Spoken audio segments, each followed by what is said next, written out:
Buenas tardes, qué gusto podernos encontrar nuevamente. Pues vamos a dar inicio a esta pequeña charla sobre uno de los mártires mexicanos, creo yo el más conocido a nivel mundial,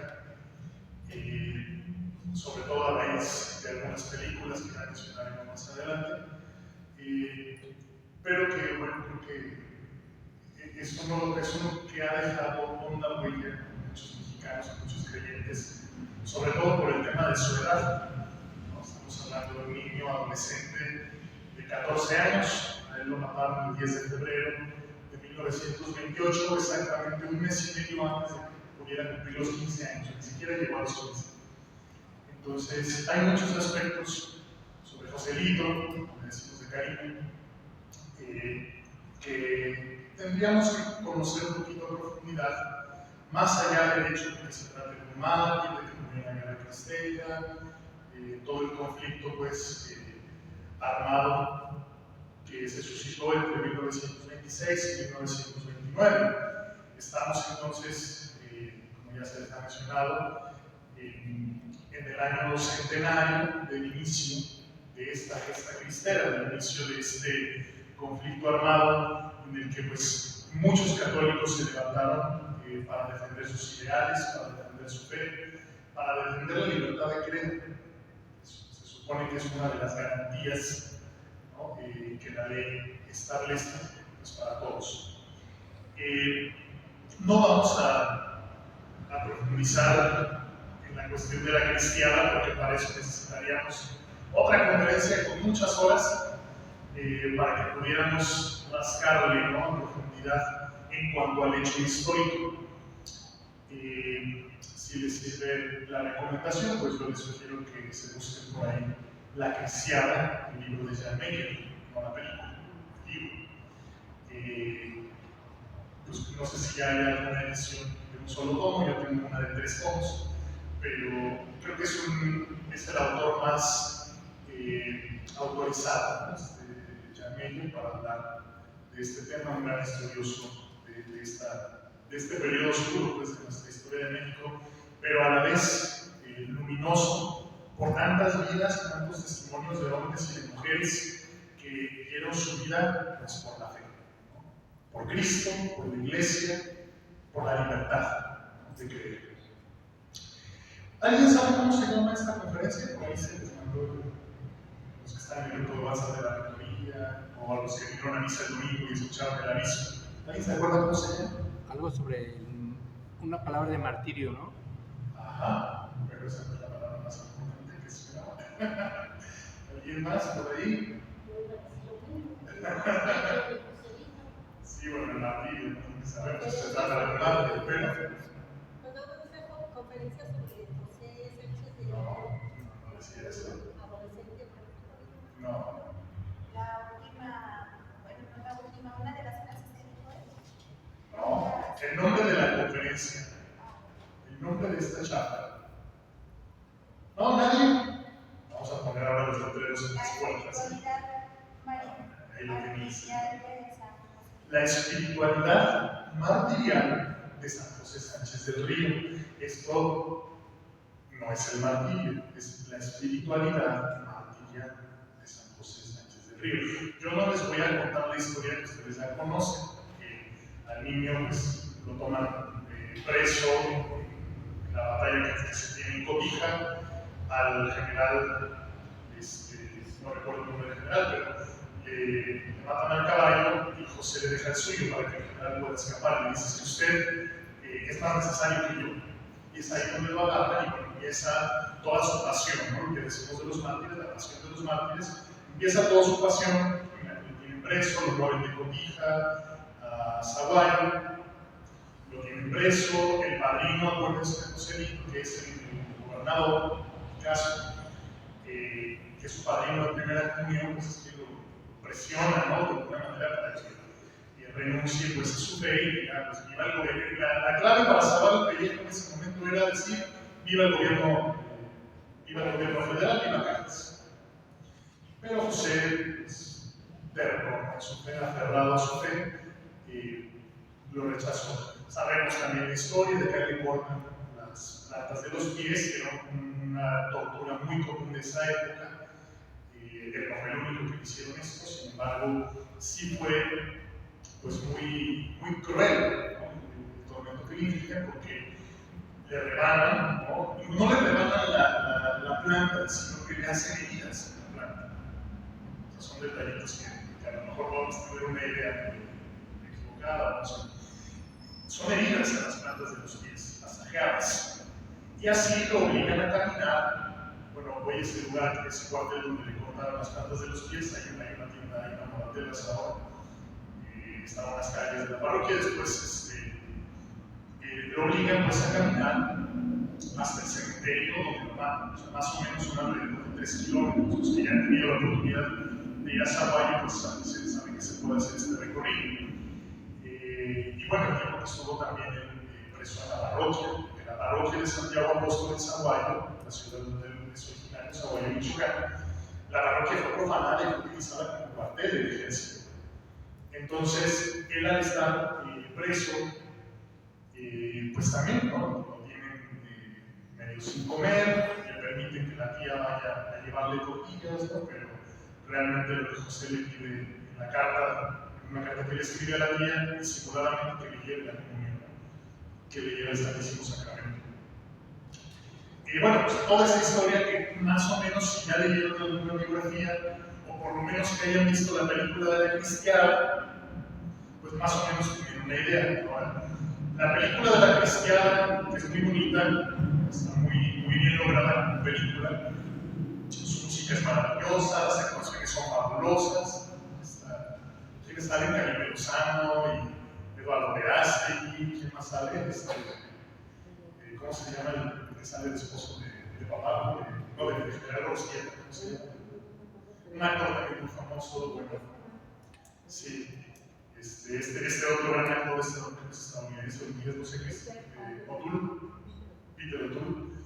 Es muy buena la película de La Cristiada. Sin embargo, esta película no refleja, digamos, no refleja la vida de él específicamente. Él es un personaje principal en la película, pero no refleja, digamos, algo biográfico totalmente sobre él. La mamá no estuvo en el momento, ¿no?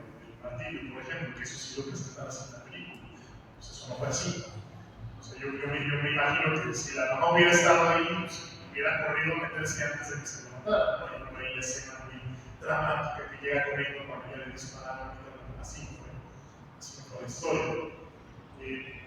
Tenemos otra película después de La Cristiada, muchos años después de La Cristiada, que se llama Mirando al cielo. Esa película es reciente, tiene poquito que la pusieron en el cine. Esa película es mucho más fidedigna a la historia original, salvo algunos detallitos que ya iré comentando. Pero bueno, la invitación es acercarnos a conocer su vida.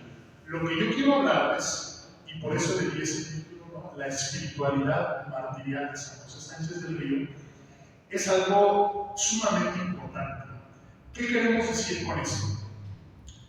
Que las grandes entregas no se improvisan. El martirio no se da de la noche a la mañana.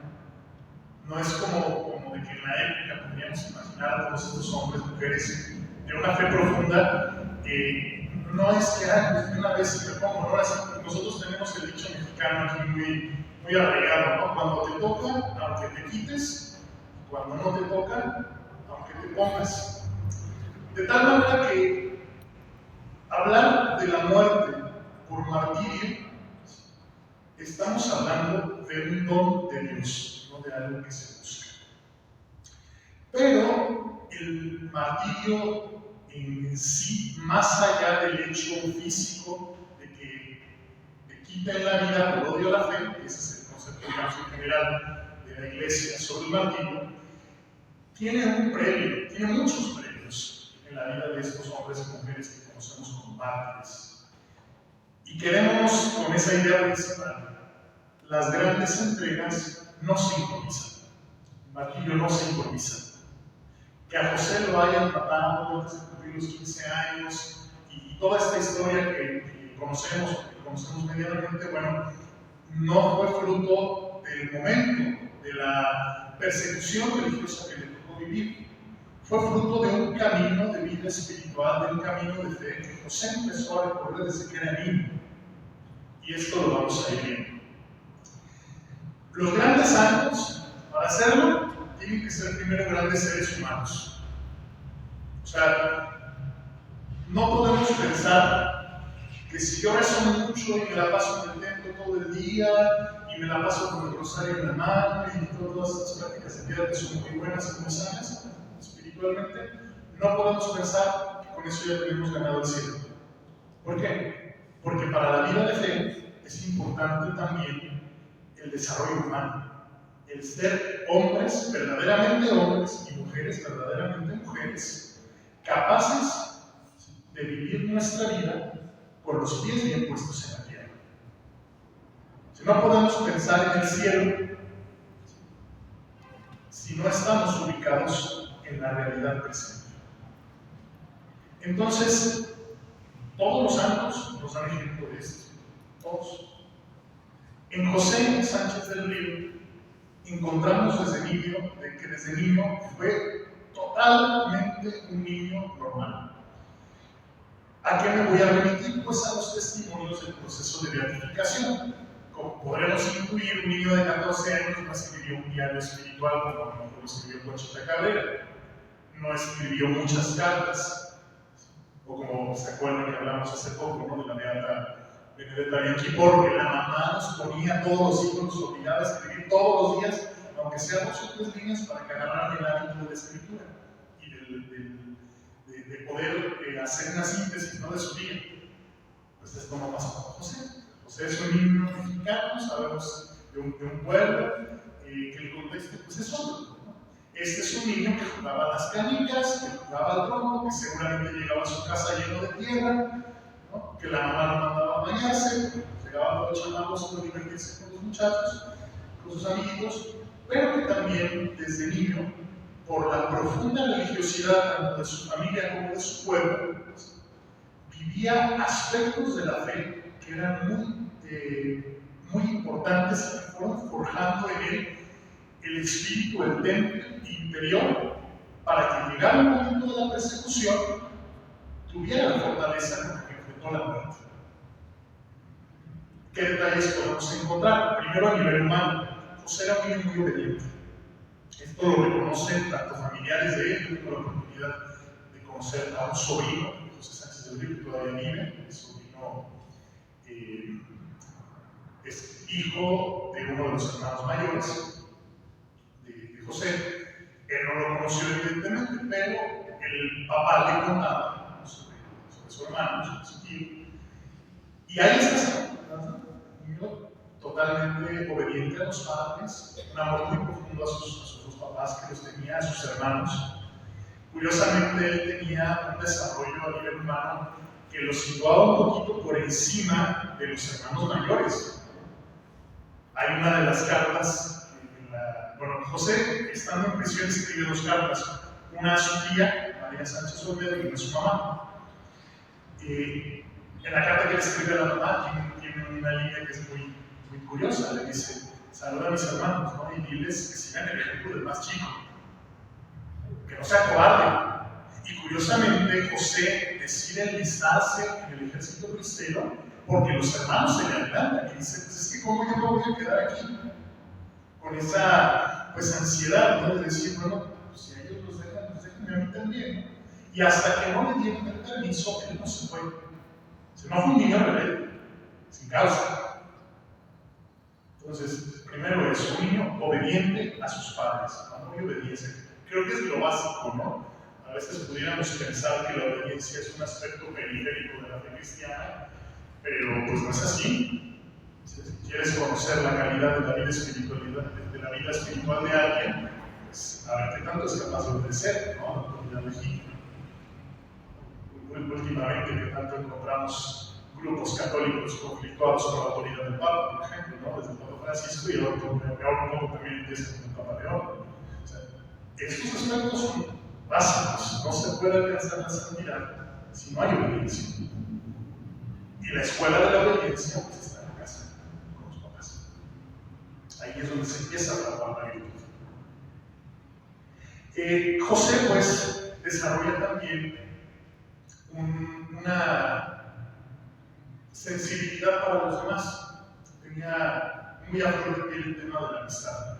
Sus amiguitos eran muy importantes en esta jugada, porque José, en sus grandes devociones, los obligaba también a que buscaran a Dios. Y eso es maravilloso en un niño, ¿no? Porque no es como lo común. Lo común sería que estuvieran en el juego, por decirlo de otra manera. Pero este niño no, o sea, este niño era de, oye, es viernes primero, vamos a la parroquia para la comunión de viernes primero, la Sagrada Corazón, que es una de las grandes devociones también en Zaguay. Después, por ejemplo, el día 21 de cada mes en Zaguay había mucho la costumbre de la misa en honor a San Luis Gonzaga. Recordemos que a lo mejor nuestros abuelos, nuestros mayores, San Luis Gonzaga, pues el santo de la pureza, el santo de la penitencia, un santo, digamos, lo que es Carlos para hoy nosotros en nuestra época, pues en su momento lo fue también San Luis Gonzaga. Y José era muy devoto de él. De hecho, aprovecho para hacer un paréntesis. José no se llamaba José Luis, era solo José, así consta en sus actas de nacimiento. Por ahí mucho en internet ha circulado que es San José Luis, no es José Luis, es solo José. Él se pone José Luis cuando se enlista en el ejército cristero para disimular un poquito su nombre y evitar que haya represalias contra su familia. Y se pone Luis también, que era devoto de San Luis Gonzaga, esto que les estoy contando. Pero su nombre no es José Luis, es solamente José. Es el nombre que figura en sus actas de nacimiento, en su partido de bautismo, y es el nombre con el que fue beatificado y canonizado. ¿De acuerdo? Entonces, para que también lo sepan, ¿no?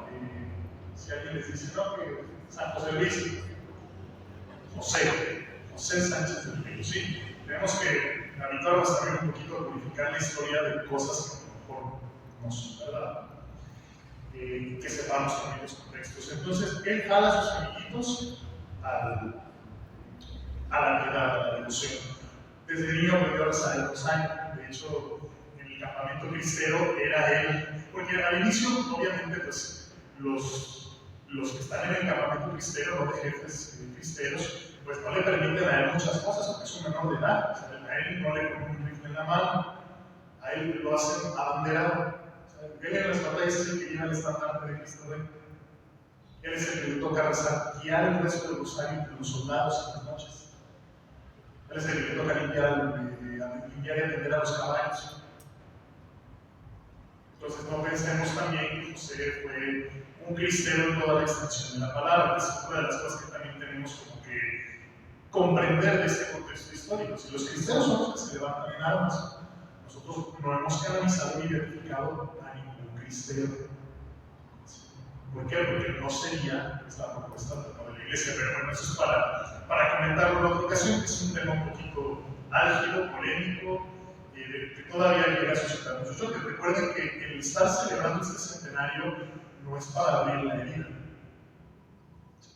es para darle gracias a Dios por los testimonios de fe profunda que nos dejaron los mártires. José, al vivir esta religiosidad pues, tan arraigada en su tierra y en su familia, José tiene un ideal muy profundo y tenemos un testimonio de un amiguito que iba con él, ¿no? Que se enlista incluso con él, y de otros compañeritos suyos de la época. Tenemos el testimonio de que José realmente quería ser sacerdote. Y este es otro de los grandes errores de la película de Mirando al Cielo, porque ahí a lo mejor pienso yo que por quererlo presentar lo más normal posible, dicen que estaba enamorado de una muchachita y que como que le gustaba, y está en escena donde está mirando al cielo, precisamente platicando con otro niño, donde pues le cuenta sus ideales, ¿no? De defender la fe y todo, pero a la vez le dice que hay una niña que le está haciendo ojitos, ¿no? Entonces no es cierto, esto es un añadido hollywoodesco que le quisieron dar a la película. José realmente, por los testimonios que conocemos del proceso de beatificación y canonización, José tenía el deseo profundo de ser sacerdote. Esto es normal por dos razones. Primero, el contexto religioso en el que vive, en el que su fe se desarrolla de una manera por encima de lo normal de los chicos de su edad. Y segundo, porque era muy habitual que las familias saguayenses tuvieran por lo menos uno o dos sacerdotes en la familia. Por lo menos uno o dos. José tenía un tío sacerdote, hermano del papá. Entonces era, digamos, como parte de la dinámica de la familia. No recuerdo ahorita cuántos hermanos fueron de José Sánchez del Río, pero fueron bastantitos.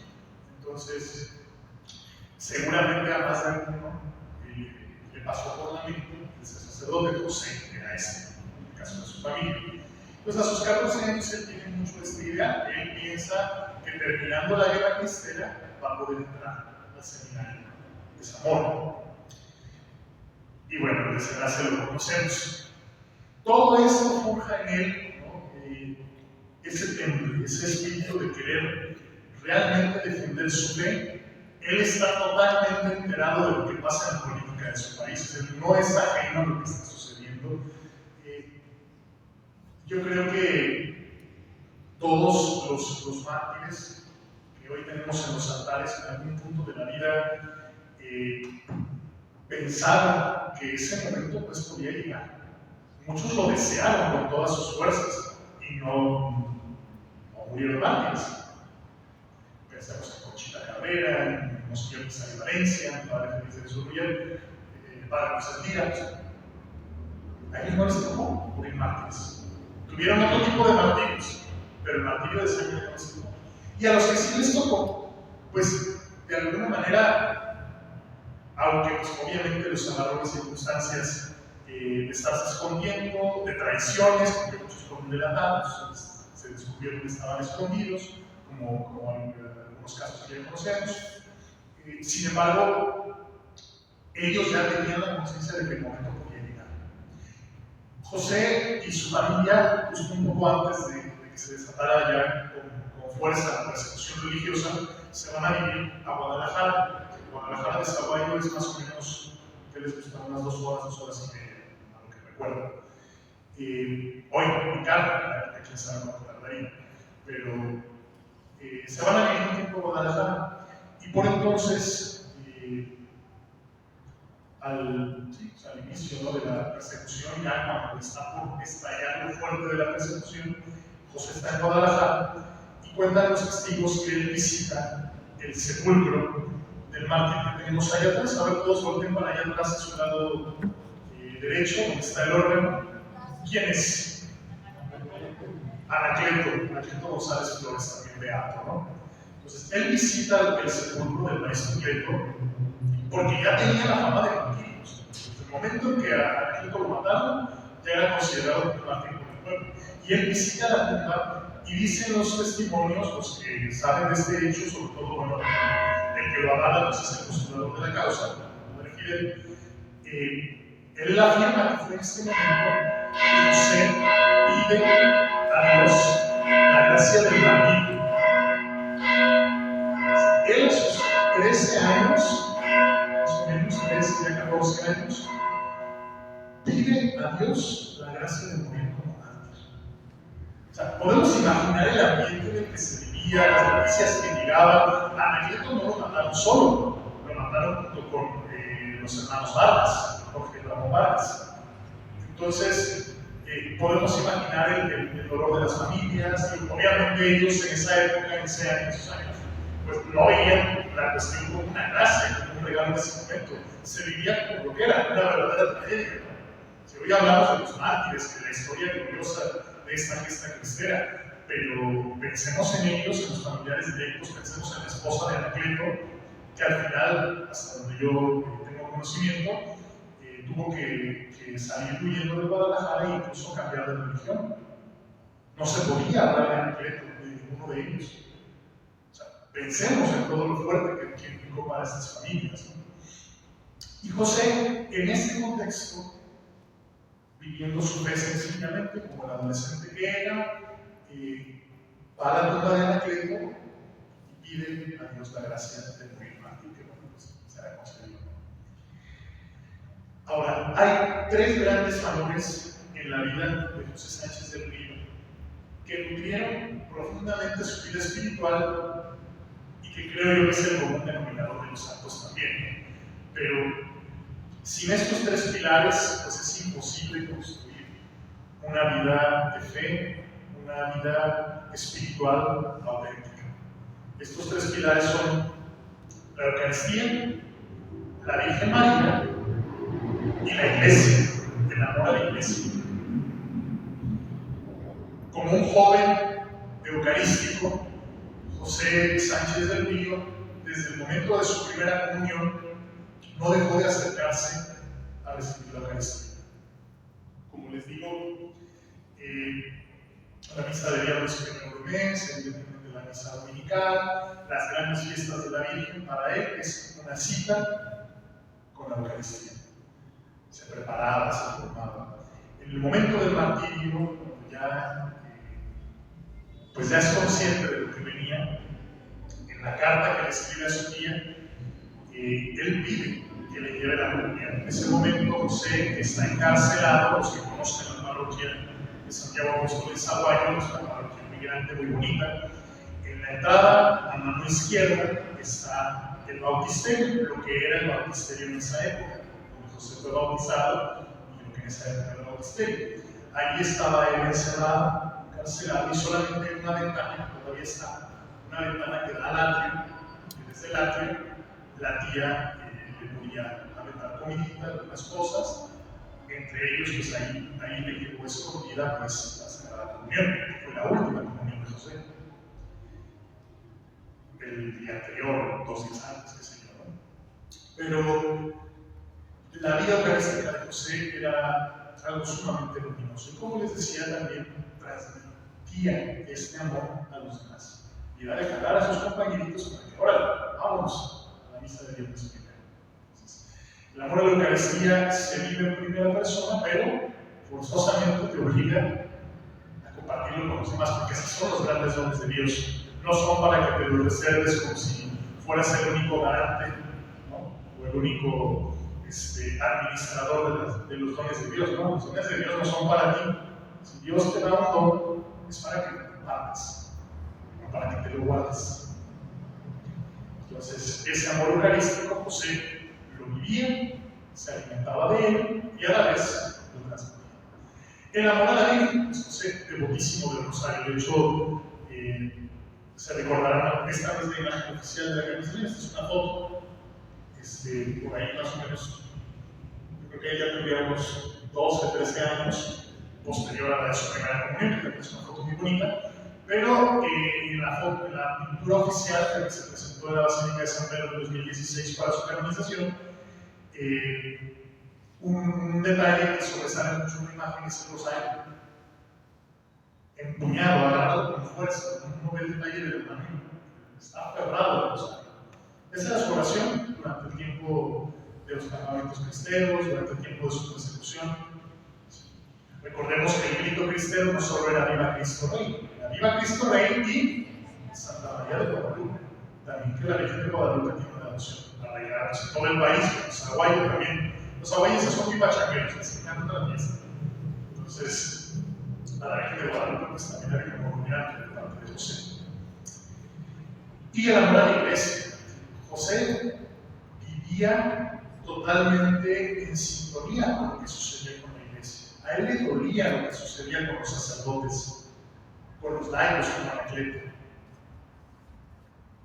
A lo mejor no comprendía todo, eso lo podemos imaginar. Un niño de 14 años a lo mejor no comprendería quizá todo el contexto político, aunque estaba al tanto, pero a lo mejor yo creo que más de alguna vez José se preguntó, pues, ¿por qué pasa esto? Y sin embargo, él en su amor por la Iglesia dice, yo tengo que pararme a defender mi fe. No puede seguir esta persecución, ¿no? Con los sacerdotes, con los creyentes, etc. Él de hecho pertenecía a una asociación muy de la época, la Acción Católica de la Juventud Mexicana, que junto con la Liga Defensora de la Libertad Religiosa, pues eran los dos, digamos, garantes, ¿no? En la época de promover todo lo que dedicaba a la defensa de la fe en ese momento, pues él pertenecía a esta asociación. Entonces, no vivía su fe en privado. Él estaba muy en sintonía con los movimientos eclesiales, sobre todo los de la época de la persecución. Y después, bueno, viene el martirio, ¿no? Pero estos aspectos son importantes porque creo yo que es una figura de mucha actualidad. Han pasado 100 años. 100 años ya. Todavía les digo que eran por ahí un par de sobrinos que con vida. Ya es una persona, digo, a 100 años está cercana, pero ya no tanto. ¿No? O sea, y sin embargo, toda su vida, todo el mensaje que nos deja esta experiencia de fe que él tiene, sigue haciendo mucho eco. Son muchos los lugares en el país que, sobre todo después de la canonización, pues lo han agarrado como patrón. Con muchos grupos de monaguillos, de pobres, de adolescentes. A lo mejor no somos tan jóvenes, ni ninguno de los que estamos aquí me incluye. Pero José, no sé, que no es un jovencito. Pero José, en su niñez, en su adolescencia, es una figura que tiene mucho que enseñarnos, ¿no? Digo, todos estos aspectos, por eso lo he titulado así, la espiritualidad martirial, es todo este camino que él vivió para identificarse con Cristo, para transformarse en Cristo y que al final su vida se convirtiera en una oración, en un cuerpo que se tritura como el trigo, estas expresiones bellas que podemos recordar, por ejemplo, de San Ignacio de Antioquía, ¿no? Yo soy el trigo de Dios que necesita ser molido para alimentar a mis hermanos. Bueno, con esta idea oblativa, ¿sí? Que es muy de Jesús. A mí nadie me quita la vida, soy yo el que la da libremente. Igual a los mártires. O sea, por eso vuelvo al punto de inicio. Ninguna gran entrega se improvisa. Y ya a la luz de todo esto que hemos mencionado, podemos pensar que esto es porque la entrega material no es que te quitan la vida. A ti no te quitan nada. A ellos no les quitaron la vida. Porque ellos desde hace mucho tiempo atrás ya la habían entregado a Cristo. Esa vida ya estaba entregada a Cristo. Mucho antes de que lo mataran. Pensemos en los grandes mártires de la persecución religiosa en España, por ejemplo, que fue 10 años después, del 36 al 39. Centenares, miles de religiosos, religiosas, sacerdotes, monjas, asesinados de la manera más atroz. Creo yo, me atrevo a afirmar, que la persecución religiosa en España fue mucho más sangrienta y mucho más sádica que la persecución aquí en México. Pero todas esas vidas ya estaban entregadas desde antes. O sea, el martirio era como el colofón perfecto, ¿no? Y esto nos mete en sintonía con el misterio pascual de Cristo. Esto es lo que no podemos nunca perder de vista. La vida del cristiano es configurarse con Cristo. ¿Cómo nos configuramos con Cristo? Pues por el misterio pascual, la pasión, la muerte y la resurrección. Y hay en la de Joselito fue beatificado, en ese momento todavía no salía la película de la Cristiada, casi nadie lo conocía, allá por 2005, el 20 de noviembre de 2005, que fue beatificado junto con otros mártires, junto con Anacleto, junto con los mártires de San Joaquín que tenemos aquí. Vino como delegado del Papa Benedicto XVI, el cardenal José Saraiva Martins, que todavía vive muy viejito. Él,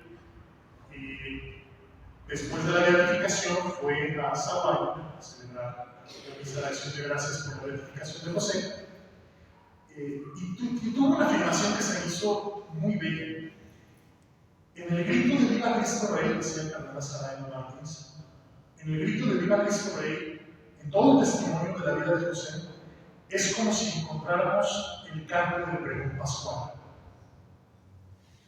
¿Se acuerdan, no? Que en la Noche Santa, la vigilia pascual, se canta el pregón, es decir, el anuncio solemne de la resurrección de Cristo.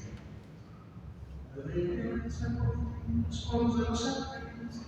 Ya pasó la pasión, la muerte, y viene la victoria de Dios sobre el pecado y sobre la muerte, que es la resurrección de Cristo. Y me hace pensar que tiene toda la razón este cardenal en Cristo, porque dentro de las frases que se pudieron pescar de Joselito, hay una que a mí se me hace muy bonita y se me hace muy fuerte y muy alentadora, ¿no? él escribe, la muerte es chica. La muerte es chica. Y es que para Cristiano tendría que ser así. ¿Qué es la muerte? Sino el paso, el velo que se rasga y que nos abre al encuentro con el Señor. José, antes de llegar a ese momento cumbre del martirio, tenía ya todo un camino recorrido de entrega a Dios, de búsqueda de Dios, que seguramente lo contrasta muy bien. A Joselito no le tocó vivir todo lo conflictivo de la época que nuestros adolescentes, por lo menos de los últimos 30, 40 años para acá, les ha tocado, nos ha tocado. En Joselito, por ejemplo, no encontramos las luchas que, por ejemplo, Carlos Bautista tuvo, ¿no? De tener que enfrentar a todo su salón por la postura que él tenía, por ejemplo, sobre el aborto. Eso no le tocó a José Sánchez del Río. A él le tocó otro contexto, otro tipo de persecución. Pero todo es al final siempre fruto de un camino de fe. Y por eso afirmamos, esta gran entrega no fue improvisada. No fue que de la noche a la mañana él se mete al ejército cristiano y dice, ¡hey, aquí estoy, llévenme a mí! Dios lo fue llevando, lo fue acompañando desde niño, guiando sus caminos para que su decisión de entrar al ejército cristiano fuera acompañada con la conciencia de la posibilidad de morir. A lo mejor alguien más normalito diría, pues, ¿qué meto ahí, verdad? Se puede tener una vida larga, longeva. A lo mejor pudo haber sido un gran sacerdote. No lo sabemos, pero gracias a Dios que no lo fue, ¿verdad? Porque a lo mejor tendríamos un sacerdote más y no el mártir que tenemos. Pero, vaya, Dios lo fue guiando, lo fue acompañando, para que hoy, 100 años después, podamos seguirnos alimentando de esa vida de fe sencilla, de ese testimonio fuerte de gallardía, de valentía, que como dice el Evangelio, se toma la cruz y se lleva a seguir a Jesús, porque no hay otro camino para la vida cristiana.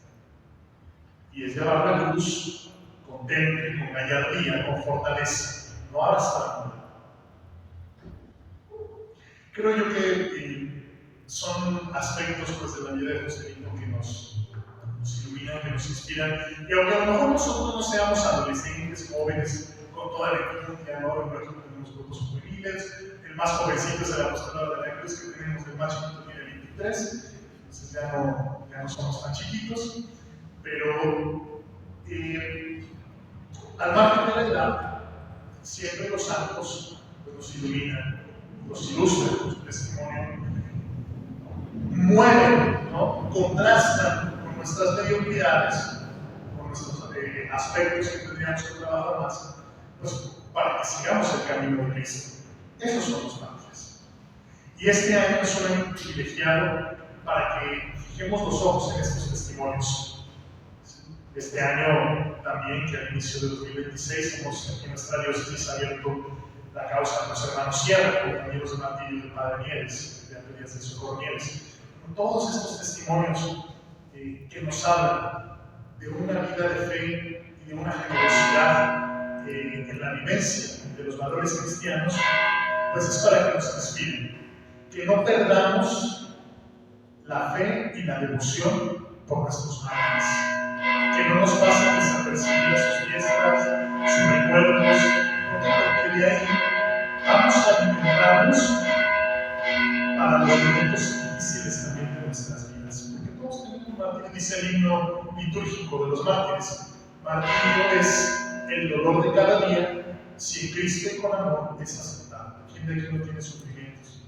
¿Quién de aquí no tiene enfermedades? ¿Quién de aquí no tiene situaciones chocantes que tiene que vivir todos los días en su trabajo, en su escuela, con su familia? Todos las tenemos. Entonces, tomemos ejemplo de estos mártires para que nuestra vida de fe se fortalezca. No sabemos lo que nos puede pasar. A lo mejor nos puede tocar dar el testimonio de la sangre. Decía un beato mártir italiano, el padre Cosme Spesotto, que murió mártir en El Salvador, cuando hablaban pues, de la posibilidad de de su martirio decía, híjole, sería un regalo tan grande para mí poder borrar todos mis pecados derramando mi sangre. O sea, sería una gracia. Pero a lo mejor no nos toca a nosotros ese camino. A lo mejor tendremos que aceptar, como dice el himno, el dolor de cada día, aceptado por amor a Cristo. Y ahí, pues, santificarnos en nuestra vida ordinaria. Entonces, hay mucho que podemos asimilar de estos testimonios de nuestros mártires mexicanos. Por favor, que este año no nos pase de noche. Que los testimonios de nuestros mártires mexicanos, de verdad, busquen, profundicen, métanse a buscar en internet las vidas de los mártires mexicanos, porque son historias increíbles de fe. Si queremos realmente, como decía Anacleto, ¿no? Si queremos dar testimonio de esta fe que profesamos, pues no podemos quedarnos en nuestra mediocridad. Pues vamos a darle gracias a Dios por la vida, el testimonio de Joselito, el más jovencito de nuestros mártires, que Él nos ayude pues a vivir este año, digamos este triduo de años en el que recordaremos los 100 años de la gesta cristera. Pidámosle a Él que nos ayude. Aquí esta Biblia que tenemos es un fragmentito óseo, un fragmentito de hueso del santo, la reliquia pues de primera clase, al final de la misa nos podemos acercar. Vamos a prepararnos para vivir la Eucaristía con mucho agradecimiento a Dios por la vida de estos hombres y de estas mujeres, de este niño, el día de hoy. Hace justo 5 días celebrábamos a nuestro primer santo, ¿no? A San Felipe de Jesús. También otro modelo maravilloso, aunque con casi 500 años de diferencia, pero que nos hablan de lo mismo. El mensaje del Evangelio es la cruz, pero es una cruz que se vive y se abraza desde el amor. No la cruz del que no tiene de otra, porque si no, no sería cristiano. Vivir la cruz de sufrimiento de esa manera. Ninguna cruz sin amor. ¿De acuerdo? Vamos a ponernos de pie, vamos a rezar 3 glorias para darle gracias a Dios por el testimonio de San José Sánchez del Río. Vamos a pedirle que su testimonio, que su ejemplo nos impulse. Vamos a hacer una oración que tengo aquí para pedir favores y hacemos 3 glorias.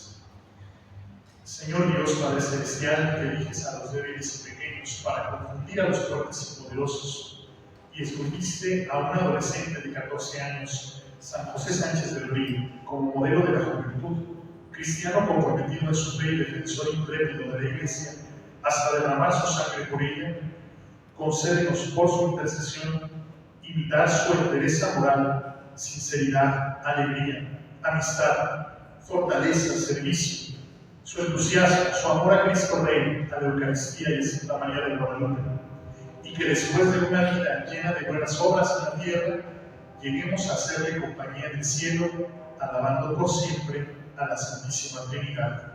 Amén. Gloria al Padre, y al Hijo, y al Espíritu Santo. Gloria al Padre, y al Hijo, y al Espíritu Santo. Gloria al Padre, y al Hijo, y al Espíritu Santo. San José Sánchez del Río, ruega por nosotros. Viva Cristo Rey. ¡Viva!